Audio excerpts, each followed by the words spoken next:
हे सर्वज्ञ देव त्रिकाल नमोस्तु नमोस्तु नमोस्तु।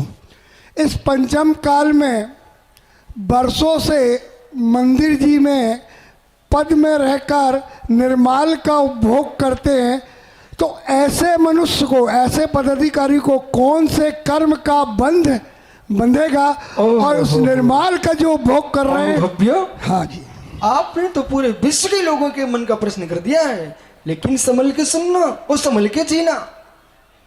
जो पुरुष जिन उद्धार पर ठा पूज्य पुण्यम अवशेष धनम जो भुंजई सो भुंजई डरे गई दुखम।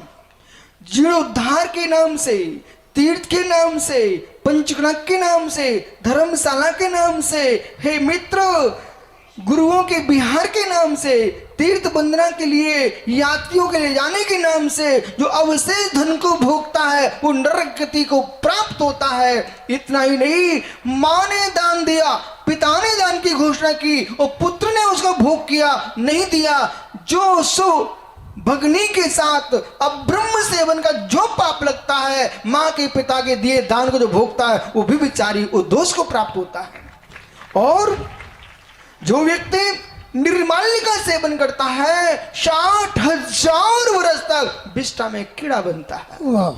इसलिए इतना ही नहीं, यदि आप जिनालय में आए हो, मंदिर की चटाई में बैठे हो, नमोकार की जाप के लिए रखी गई है, पूजन पाठ के लिए रखी गई है, घर की बातें कर रहे हो मित्र, तो तुमको पाप का बंध हो जाएगा। इसलिए मंदिर के स्थानों पर बैठ करके भी ये आपने ऐसा काम किया, मंदिर का काम करा रहे थे, सीमेंट की बोली खाली हो गई और प्रशांत अपने घर लेके चला गया। क्या बात है, क्या बात है, बहुत सही। यदि घर लेके चला गया, उसने घर में बैठ करके भले उस पर बैठ के नमोकार की माला फेरी हो, तब भी वो मंदिर की सीमेंट की बोरी थी। यदि मंदिर में लगे बादाम के वृक्ष, मंदिर में लगे आम के वृक्ष, उन्हें तोड़ तोड़ अपने घर ले जाएगा बेटा।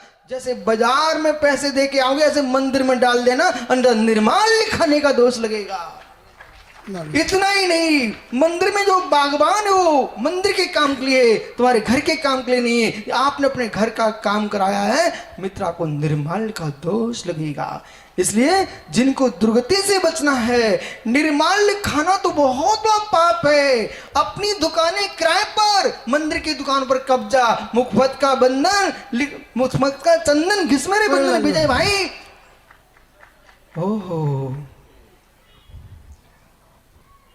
100 वर्ष हो गए, 50 वर्ष हो गए, मंदिर की दुकान का 1 रुपये किराया देता है, वो अपनी दुकान का 50 लाख की पगड़ी लेता है, उस बेचारी का क्या होगा। इसलिए अपने जीवन में ध्यान रखना, संसार की दुर्गति से बचना है तो ईमानदारी से काम करना। मंदिर के भवनों में रहते हो तो उसका वैसे ही प्रयोग करना जैसे दूसरे के भवनों में रहते हो। इसलिए श्रेष्ठ यही है कि किसी प्रकार के निर्माल का सेवन ना करें, न कराएं, न अनुमोदन करें। जो निर्माल का खाता हो उसकी छाया पड़ा पानी मत पी लेना। हे सर्वज्ञ देव, इस पंचम काल में इस समय उस पर क्या दोष लगेगा?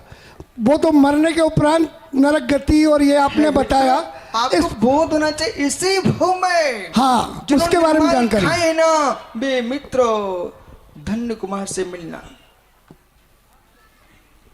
इसी भव में दरिद्री हो जाते हैं, कुष्ठी हो जाते हैं।